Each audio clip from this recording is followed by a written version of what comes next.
Welcome to Songbird Garden Design. Today I'm going to take you through a colorful and thriving drought-tolerant garden.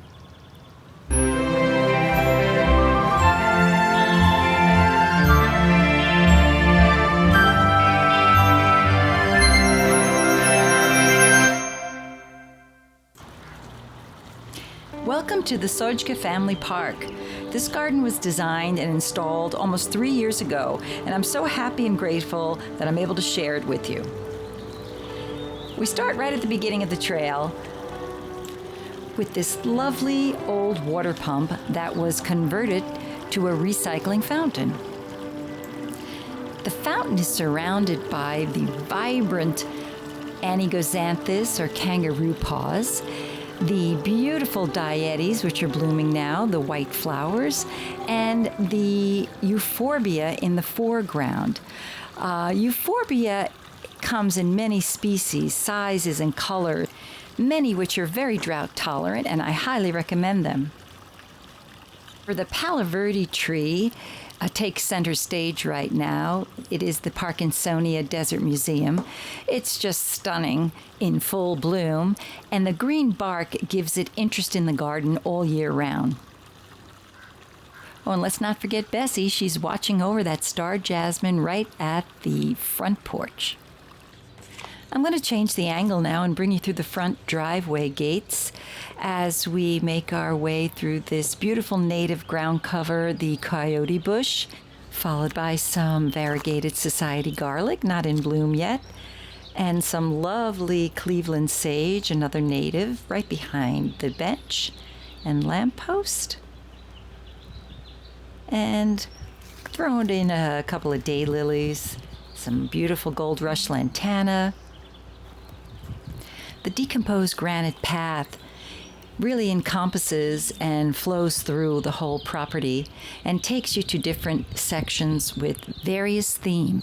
The gray flagstone is a path that starts at the front gate and is a direct route to the front door. And check out that red yucca lining the driveway. Now let's turn the camera around and take you back out through the flagstone path.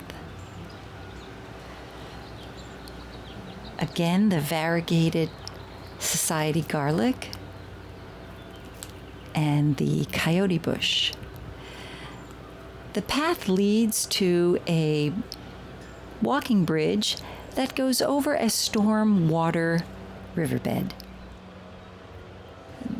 Believe it or not, Southern California can get some deluges sometimes, and this was a problem in this area, getting from the driveway over to the street. So once again, Grandpa and his talents built this bridge. And a fun-loving longhorn, another collectible, keeps close watch at the gate.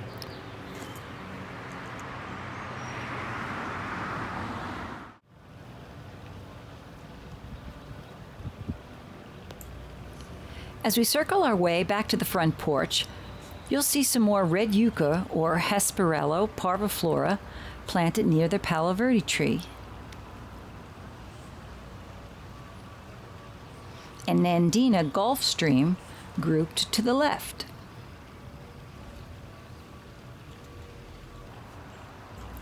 And for a bit more privacy, we planted a Swan Hill fruitless olive tree against the property wall.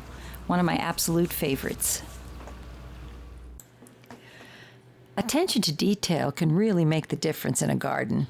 We added boulders throughout the design, a hitching post, and Grandpa built a wonderful playhouse for the kids. The playhouse entrance uses more of the gray flagstone, surrounded by an amazingly tough ground cover of Diamondia marguerite. As we continue to follow the path, we come to the herb garden filled with various salvias, yarrow, rosemary, thyme, as well as some wild strawberry. And wow, look at that great use of an old tree stump. A rope bridge gives the grandkids another safe way to cross the storm water riverbed.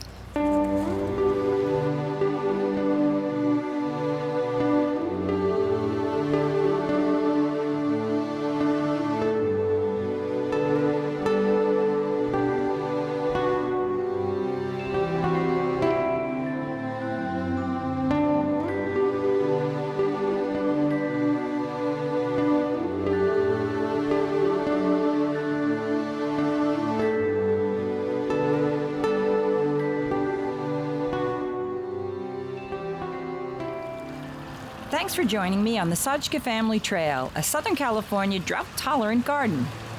Hopefully it's inspired you to try some of these plants in your own garden. I'm Mary Beth from Songbird Garden Design. Please like, share, and click the subscribe button for more garden videos. And remember, if you own firearms, it's your responsibility to make sure they are safely secured. Go to besmartforkids.org for further information. Until next time, be safe, take care, and happy gardening.